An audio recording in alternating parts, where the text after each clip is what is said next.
Salut les boas aux cornes velues. Aujourd'hui dans ce nouvel épisode de Dans ton art, on va parler de l'encre de Chine. C'est parti!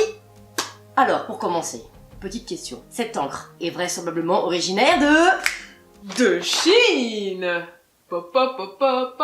Bien joué! Sauf qu'il existe une variété infinie d'encre de Chine, différente selon les lieux et les époques. Par exemple, pour certains, ce type d'encre serait apparu en Inde avant d'avoir été repris par les Chinois. Il n'existe pas d'encre de Chine unique et de formule fixe, et toutes les encres noires ne sont pas...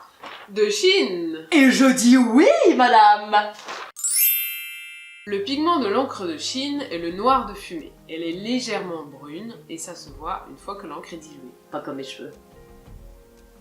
Certaines fabrications, aussi bien anciennes que modernes, ajoutent des colorants pour en modifier la nuance. Les variétés indiennes peuvent contenir des oxydes métalliques et celles fabriquées en Égypte, du charbon de bois. Le bâton d'encre est l'ustensile traditionnel utilisé pour la peinture et la calligraphie japonaise, coréenne et chinoise. Le liant originel de l'encre de Chine en bâton est une colle de protéines, de peau ou de poisson, mais aussi parfois des sucres et de la gomme arabique. Au fil du temps, la présence de gomme laque donne à l'encre une fois sèche un aspect brillant et une consistance dure et cassante. Un peu comme dans les cheveux de ta grand-mère, quoi.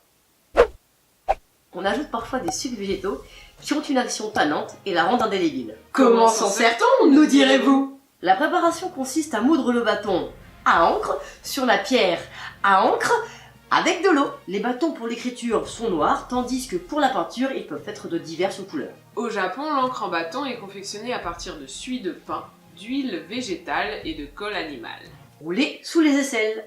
Ailleurs, il existe aussi des encres liquides vendues sous le nom d'encre de Chine, mais dont la composition et les pigments peuvent être synthétiques. Petit chenapan. Parmi les grands maîtres, on retrouve notamment Yun Shuping, Chu Ta, Shitao, Xu Wei, mais aussi Qi Beishi et Zhang Daqian.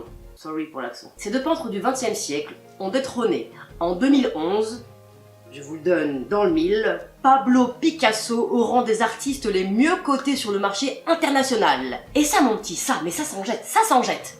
Ils sont fous ces Chinois. Et de nos jours, l'encre de Chine sert aussi beaucoup pour l'illustration sur les bandes dessinées. Comme ce dessin ne le montre pas, Absolument pas. livre-moi le fond de ta pensée. Que voyez-vous? Que voyez-vous? Voilà kiddo, c'est fini pour aujourd'hui. N'hésite pas à teinter l'espace commentaire avec tes mots et à cliquer sur le pouce pour lui donner une jolie couleur bleue.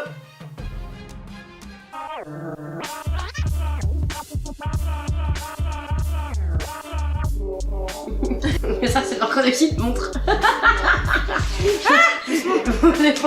Ça c'est l'encre de Chine. Ah, c'est déjà fini? Ah oui.